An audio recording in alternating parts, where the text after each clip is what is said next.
iHeart presents the Big Three Playoffs. This Sunday, the remaining 4 teams battle to make the championship in the most physical, fierce, and competitive basketball league in the world. The action starts with the Big Three Monster Energy Celebrity Game. Then Dwight Howard and his LA Riot take on Montrezl Harrell and Dr. J Chicago Triplets. The finale will see popular Miami 305 with stars MVP Michael Beasley and Lance Stevenson take on Nancy Lieberman's Dallas Power. Who will make it to the Big Three Championship? The no-holds-barred action starts Sunday at 3 p.m. Eastern, 12 Pacific, only on CBS. Steven Presley is our guest. Find him on Instagram, TikTok, YouTube, at Thunderpup TV. Talking Hollywood, but first let's talk burgers and Hank Hill. Apparently, Whataburger and Hank Hill did a deal and people are mad. Yeah, there's a Whataburger, Hank Hill burger backlash. So people are mad at Whataburger on social media. So if you've watched King of the Hill in the past, the original version of the show, there was a lot of Whataburger in there. It was a favorite hangout of Hank Hill's. And on the new one, it pops up as well. There's kind of a product placement of Whataburger. And so going on right now, I think through September, there is a Hank Hill burger at Whataburger. But people are mad because they're saying, first of all, they're mad because they're just saying it's basically the number 2 double meat that they've renamed the Hank Hill burger. They're saying, why didn't you all try to do something new and different, come out with a new burger instead of just rebranding the number 2? And the other thing is people are debating on the social media threads whether Whataburger has any business doing anything with King of the Hill, because they say you're not Texas authentic anymore since you were bought by a Chicago company. So there's been a lot of backlash for that reason, too. Oh, come on. It's still a Texas company. It started in Corpus Christi 100 years ago, or whatever it was. Right. It's been around forever. Still originally from Texas. It still feels like Texas. And they actually rebutted on the social thread saying, hey, our HQ is still in San Antonio. Yeah, maybe they should just take a little propane and douse it with that, and so it smells. The number 2 smells like propane, and it could be the Hank Hill burger, right? Oh man! I mean, the things people find to get upset about. You've got a really good life if you're upset over the Whataburger and Hank Hill for not coming up with a new burger. Yeah, your life is rough. I mean, that's terrible, terrible. But number 2 is the double meat. You said. Yeah, it's the double meat, the Hank Hill burger, and it's going to be available until September 29th if you do want to go have the Hank Hill burger. I'm craving. That sounds so good right now. I know. That's all I'm thinking about. I'm going to add cheese to that. Yes. I'm going to go there probably now. I've got a guy. He usually works the morning shift, so it's more of a taquito run, but there's the Whataburger, the one by Sandy's Hamburgers? Yeah. Been there on Barton Springs Road there's a young kid that works there, and he's just awesome. Like early in the morning, he's like, what can I get you, brother?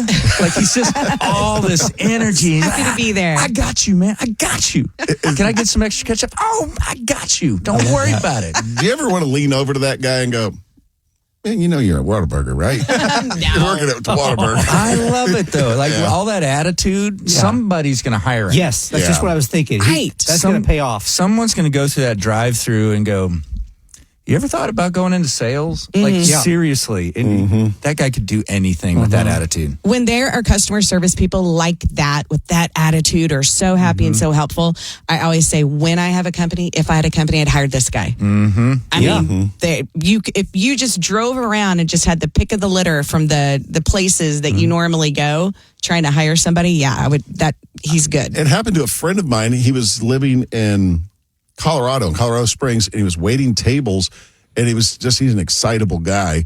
And the guy noticed how much energy he had, and he said, hey, man, I own a motel in Austin. Would you like to come down and manage that motel? And he was like, yeah, sure.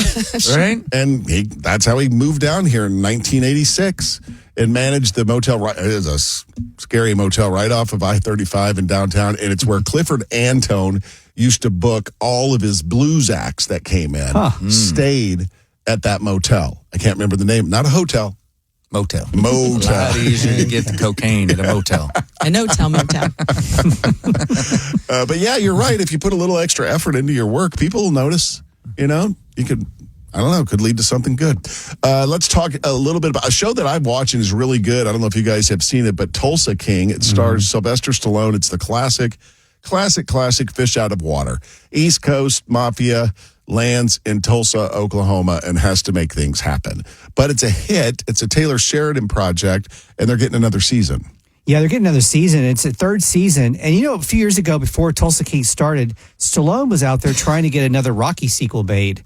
And he couldn't get it greenlit. I mean, if you're Sylvester Stallone, you can't get something greenlit.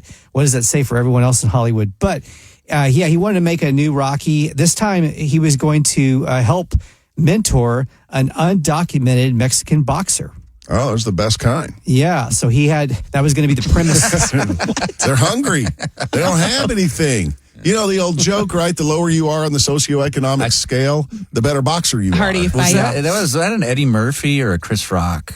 Chris Rock. Chris Rock was like, the lower on the socioeconomic totem pole. Yep. The hungrier you are. The better boxer you are. And I can't say the punchline on the radio. Yep. Because I'll get in a whole lot of trouble for that.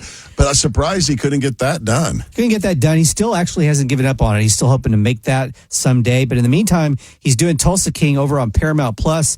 In the third season, there was a cliffhanger that was left off on season 2. So I'm not going to give any spoilers there, but it was pretty exciting. So now people are anticipating the third season, and that one of the new twists is a new cast member. Samuel L. Jackson is going to be joining this season's Tulsa King. Absolutely.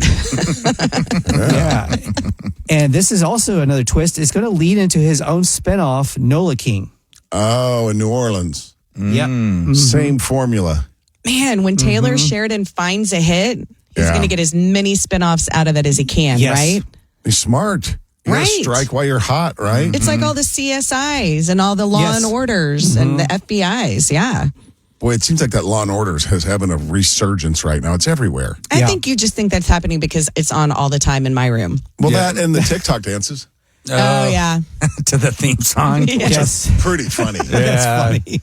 My wife's addicted to that show. And it's like, how many times have you seen this episode? Like, it doesn't matter. It's something about the feel of it. And here's what drives me nuts about Law and Order, because they have it masterful at a show ending and wrapping up and launching you into the cook of the next one, and you don't even know what happened. I know. And they got you. Like you're like, oh, God. I guess I'm going to watch another one. There is literally no break between the end credits of one and the dun-dun at the beginning.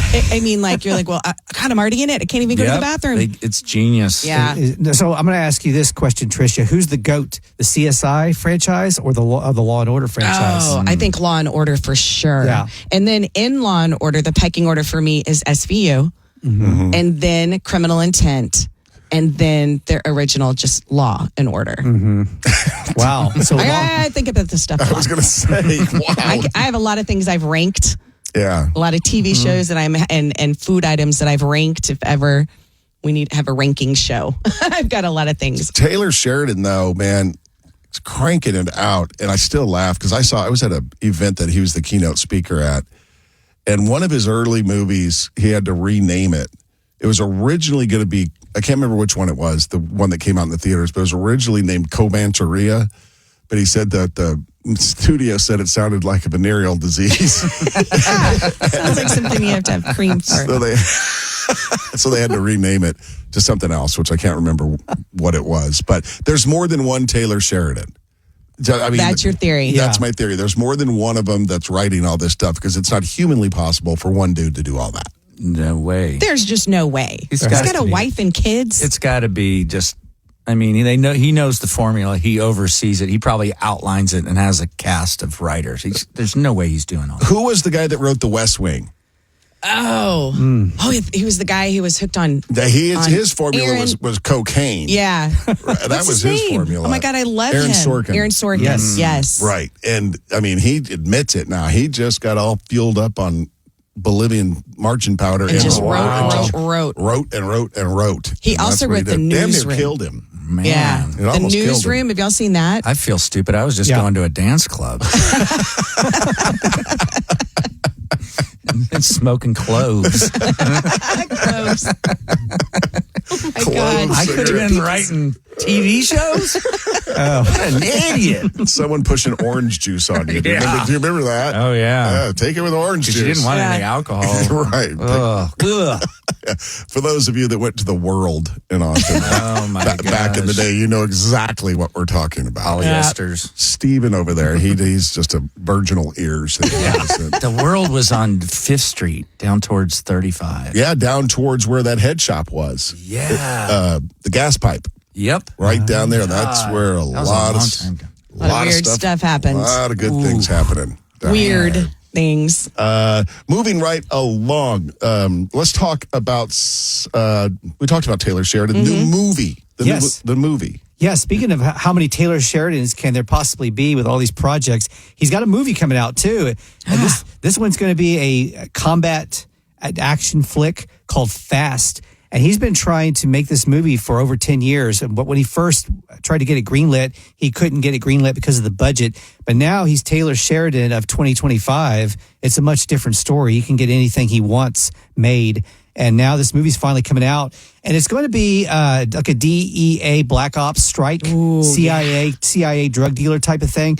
No big names. Like there's no Tom Cruises or Brad Pitts in there, but there is an up-and-comer Brandon Skelnar, who a lot of people say is a Glenn Powell lookalike. So this is not new territory for Taylor because he did Lioness as well, which was a CIA. Yeah. Mm-hmm. Yeah. Did you watch that? I did. I watched the first season. I don't think I've seen it and anyone after that. I've seen like 4 or 5 episodes. It's pretty good. It's really good. Right. Nicole Kidman.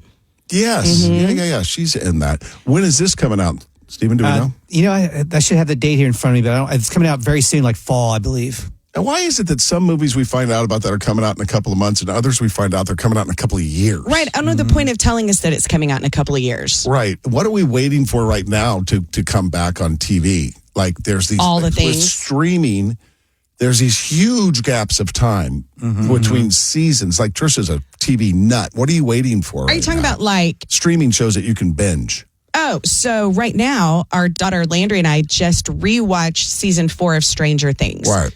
It was 3 years ago that season 4 came out, and season 5 comes out in like 2 months. But I mean, 3 years in between 4 and 5. Do you think they, like when they make the first one, they got to find out if it's a hit, right? Mm-hmm. And then they'll decide to make more. I guess. And we're watching the first half of season 2 of Wednesday. Oh, we're that's watching the Addams that, Family but that one. wasn't as big of a gap in between. But more and more, the bigger the gap, you have to go back and rewatch the previous season, or else you have no idea. There's no way to remember everything that happened. I mean, Steven, you probably know more about the industry, but yeah, sometimes they have a show and they don't even know if it's going to make it. Then it gets momentum. Then they're like, they have to do a certain amount to syndicate it, right? To resell it over time.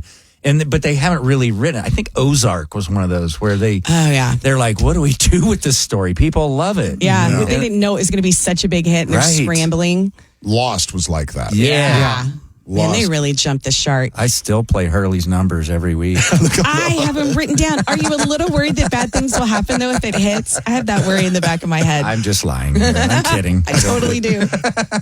Steven Presley is our guest. Find him at Thunderpop TV, Instagram, YouTube, and also TikTok. Still to come, it's been a tough summer for celebrity deaths. Another one happened this week. But is there a tie-in to celebrity deaths in the time of year? That being summertime. Stick around, Steven will tell us. Coming up on Austin's 80 station, 103.1. All right, more with Steven in just a sec. We're going to talk a little bit about celebrity deaths. That's always fun. Also, Pee Wee Herman's bicycle and a Dallas Cowboys documentary. But first, have any of you guys ever stopped? There's if you're going south on 360, right before you cross the bridge, there's a fruit stand, like fruit drink stand that's set up that looks delicious every time I drive by. The jugs, right? Yeah. It's remember, I don't know, 10 years ago, the big thing at bars 15 years ago was like pineapple-infused vodka, and they had the big things behind the bar. Sangria. Yeah, that type of thing. But now they're making them on the side of the road. Yeah. And I want to stop so bad. That looks delicious. And I would recommend they should throw snow cones in there, too. Oh, God. I feel like that's a whole different stand farther down the road. I don't think that's with the fruit people. But speaking of farther farther down the road, they need a little marketing. Just put a little bitty cheap sign up the road a mile to tell us that you're there. We got to prepare. Right. Like Buc-ee's. Like Buc-ee's. 83 miles away is a Buc-ee's. You can hold it. Buc-ee's, 200 miles up the road. It's amazing. All of the billboards are Buc-ee's between Austin and Dallas. Almost all of them are almost there, about to be there because And you there's gotta 2 stop. Buc-ee's. I know. Yeah, We you just do. did it a couple of weeks ago. We Yep. stopped on the way up and back. What's to stop anybody from selling anything on the side of the road? Boy, There's no rules.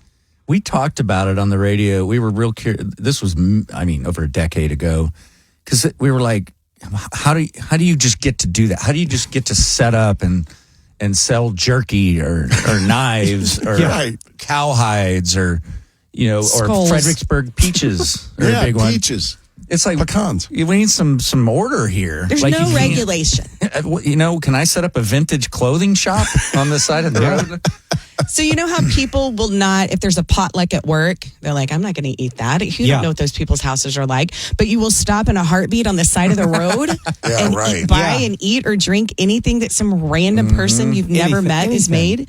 I can tell these are nice people. Oh, with the fruit okay. stand. I can tell. by All looking. right. They seem wholesome, yeah. Then you're fine. Yeah, it looks. I don't know. It just looks good. You think the FDA people drive by and they're all, why? They don't work on weekends.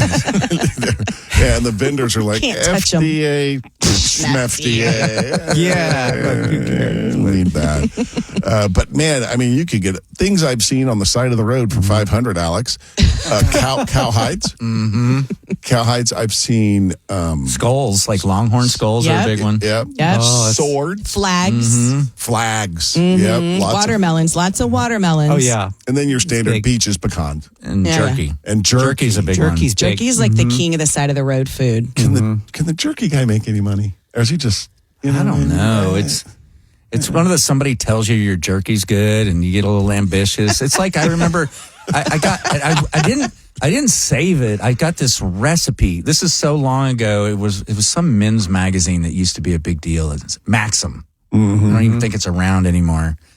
And I got this pizza recipe and I made the dough from scratch and everything. And everyone's like, oh my God, this is amazing. You could sell this. And I calculated what I'd have to charge. It'd have to be a $50 pizza to be profitable. It took you 4 hours to make. It took me forever. Right. Domino's has got you one in 15 minutes. I'm a little slower. It takes about 5 hours. Roadside. 15 minutes and it's so hot you can't hold it. I don't know how Domino's does it. It's incredible. Yeah, you had to give up your pizza dream. That was I a did. sad day. I remember that. But just one person said it was good, and all of a sudden you're like, I'm pizza guy. Yeah. Yeah. And then I lost the recipe. But that's what dang. Jerky Guy did. Right? Someone told him his jerky was good. Next thing you know, he's got a little pop-up tent from Walmart. Yeah. And he is on Sweating the his butt off side of the on road the side of the road. with a cooler full of Lone Stars. I mean, what do we want on the side of the road? Fresh underpants sometimes? Yeah, maybe. You never know when you might need them. I have had a moment. A napkin I'll stand. admit. Maybe parent. Can you imagine that? Clean underwear and a yeah. pop-up scent. There's times I needed that guy. Oh, absolutely. Absolutely needed them. Other things that you need on the side of the road, power cable. Like just charging cable for your car. Nose hair trimmer. No. On the you way to a need date. something to remove Oh, deodorant the hair, stand, if the you hair- forget. The Yes. hair that I like pops that. out of your ears that you only see when you're in the car. Yeah, when the light hits it just right. Yes. Same for chicks with mustaches. Yeah. Yeah. Also, they should have deodorant. Yeah. You know, sometimes you're like, crap, I didn't put deodorant on today. I pulled over for deodorant many times. Yep. Trisha is waging jihad on the lady stash. She is. I will not go lightly. I will not go quietly. Is a It ain't jihad. happening. Stephen, let's talk a little bit more about more things that people know about. Celebrity deaths. We've had quite a few of them. Latest one was Dee. Yeah. From What's Happening. My Yes, wife his and sister. I were just mentioned her like a couple days ago. Yeah. And then she was in the news that she passed at age 60. Yeah. Too young. Danielle Spencer. She had breast cancer. She'd been battling breast cancer for a while. She passed away. I think she became a doctor of some type. I think she was a vet, Okay, a veterinarian. Oh, yeah. okay, yeah. So she after Makes the show- sense because she was a rat.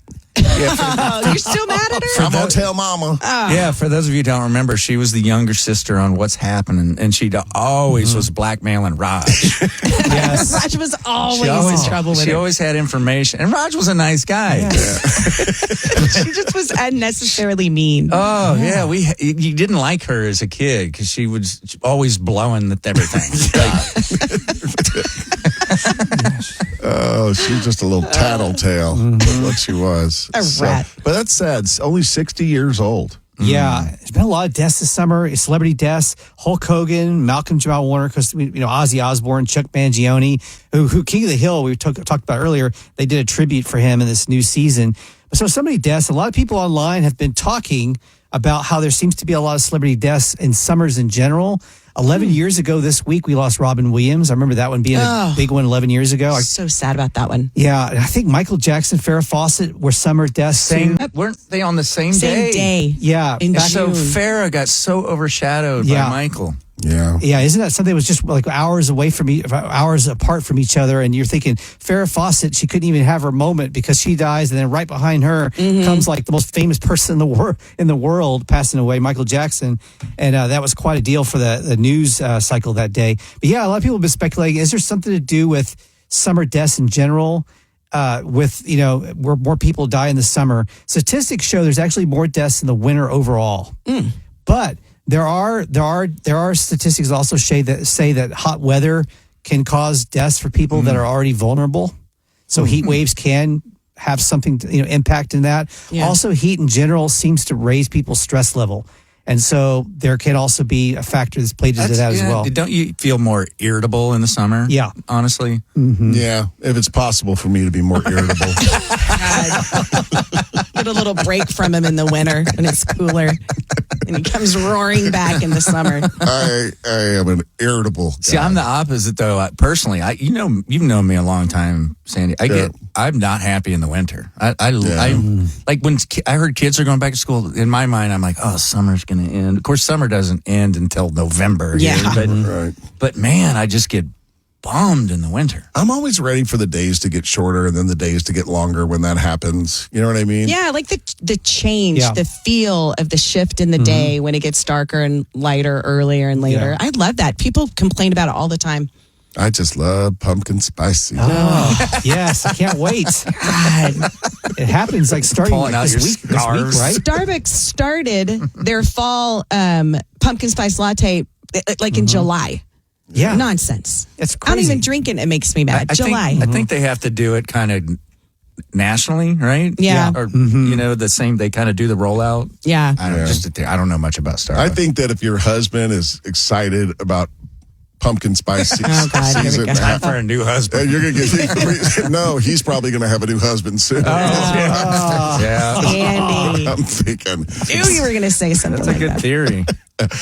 Moving right along, let's talk about Pee Wee Herman's bicycle at the Alamo in San Francisco. And I'm going to tell you, when Steven gets done, I will tell you one of the things JB said to me that has probably made me laugh harder than anything I've ever laughed at before in my life. What? And it happened in San Antonio. All right. All right. So let's talk about Pee Wee Herman's bike. Yeah, so Pee Wee Herman's bike is now on display at the Alamo, where it was the bike was made most famous for his pit stop at the Alamo.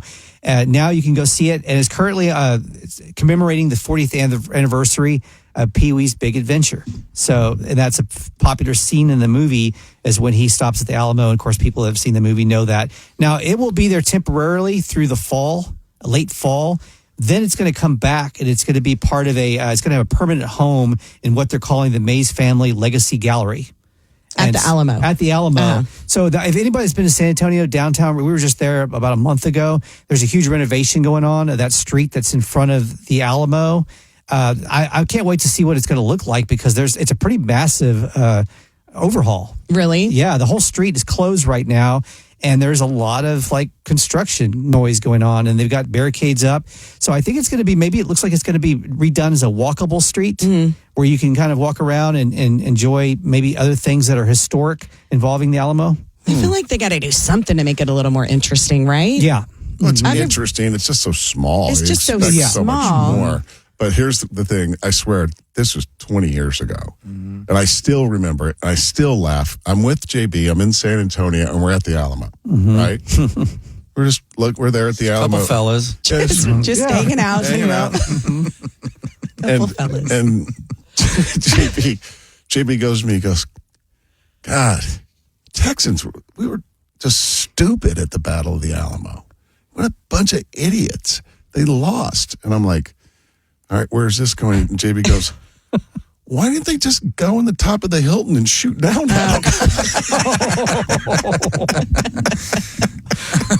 Look at him whipping himself laughing again. Still cracks me up. Why didn't they just go to the top of the Hilton and shoot down at them? I think it's a Hyatt, but still. They would have been so much more protected. Yeah. Right. They would Idiots. Yeah. Idiots. They would have never figured out that rotating door. No. They would have not been able to get in. They would have not gotten in. Finally, Steven Presley, our guest, at Thunderpop TV, TikTok, YouTube, Instagram. Let's talk about the documentary, the premiere of the Dallas Cowboys documentary on a blue carpet. Yeah, this will be out August 19th for everyone to watch. The premiere was this week. They just had the premiere at in Hollywood, and media kept calling it I'm glad you called it the blue carpet, because everybody kept calling it the red carpet. And I said, no, it's the blue carpet premiere. It's the Cowboys. And yes, it is a blue carpet, but everybody was there. It was a who's who of Dallas Cowboys. The Jones family, of course, Jerry, Steven, and the rest of the Jones family. Michael Irvin, Emmitt Smith on the blue carpet. So this is going to be a 10-part series on Netflix. And, it's probably going to be if you're a Cowboys fan, I'm sure it's going to be pretty entertaining to watch it. Yeah. There'll be a lot of things, and maybe some footage you've never seen before. But if they really were able to show everything that was going on in the 90s with the Cowboys, Troy Aikman said himself, the stories with Michael Irvin, he said in an interview recently, he said the stories with Michael Irvin could be a movie. Really? That's a movie just by itself. Some of the stuff, he's like, you couldn't even believe some of the things that happen are actually bigger than a movie. Now, the players back then, a group of them had a place called the White House. Yeah. Where they had their own house that was just, they knew about. That they all lived at? No, or they partied and ran girls. House, yeah. Now they Like do we're it on surprised. jets. Yeah. You're right. So there's going to be people, NFL franchise towns, they're going to see this Cowboys documentary, and they're in Buffalo, and they're like, how come we don't have one? Because you're in Buffalo. Yeah. That's why. Pittsburgh. They're going to be mad. The Steelers. How come we didn't get a doc? Because you're in Pittsburgh. Yeah. You're not They're American. the gold standard. Yeah. It's just undeniable, right? America's team. Same thing, New York Yankees. Exactly. I'm sorry, Red Sox, Cubs. It's the Yankees are the gold standard. Exactly. Yeah. Well, that's it. Do us a solid and copy and paste the link to this episode and send it to a friend or two.